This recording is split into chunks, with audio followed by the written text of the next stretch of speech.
This is Las Vegas Real Estate Now with local real estate expert Harvey Blankfeld. Where we want to educate you about our market, empower you to make wise decisions, and help you engage with our expert contributors. Ben, I wanted to talk to you before I forget.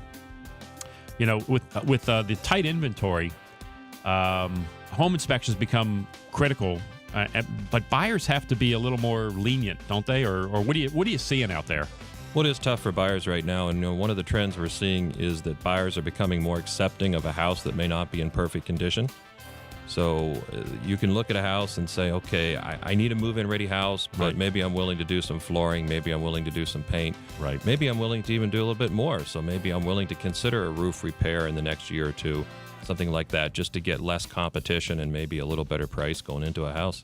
Yeah, I think that's a great point. We talked earlier about the tight inventory. So buyers, Rachel said she had the buyers writing multiple offers, not getting home. Yeah. Then when they finally get it, and then they go through the inspection process, they may have to be more forgiving of the seller in order to continue the transaction, because the seller might say, you know what, I'm not going to fix that. If you want it, fine. If not, move on. I'll give it to the next buyer.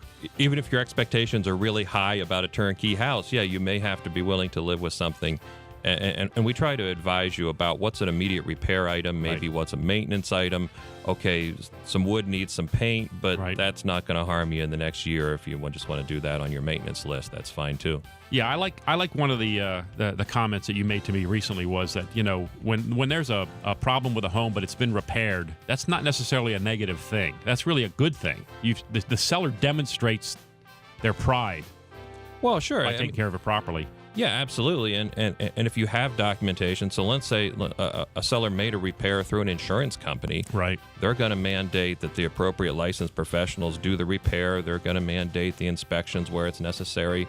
If there's remediation, that would have to be done properly, and all this documentation is repaired. So if a seller comes to me and says, here, this was done, and here's the documentation for it, that certainly makes me feel a whole lot better, and I can say to the buyer, hey, look, this is what happened, but it looks like it's all been taken care of. That's a lot better than seeing something that was repaired that we And you can't didn't know really anything about it. explain. Yeah, we're wondering what happened here, and we don't know. Yeah, sellers are required to complete what we call an SRPD, a seller's real property disclosure, when they list their property, and provide that to the buyers that purchase, and then you provide that. And when we're consulting with our sellers about the completion of that disclosure, I always encourage, tell them everything. Over-disclose. I mean, there's no reason not to do it. You're going to sleep better at night knowing you did. The buyer's aware of it. There's no challenge here. And particularly if it's fixed and done, great.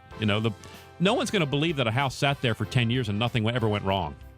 It's just not possible. But still have the documentation, too. We like to see documentation. You can put on the SRPD, well, I had a roof repair. Right. But what part of the roof was worked on? When was it worked on? Who worked on and it? who did it? Right. Yeah. Uncle Johnny or a professional roofer. Exactly. Right. So have documentation. This is Las Vegas Real Estate Now with local real estate expert Harvey Blankfeld. Thanks for listening, and remember to tune in every Tuesday at 9 a.m. right here on AM 720 KDWN.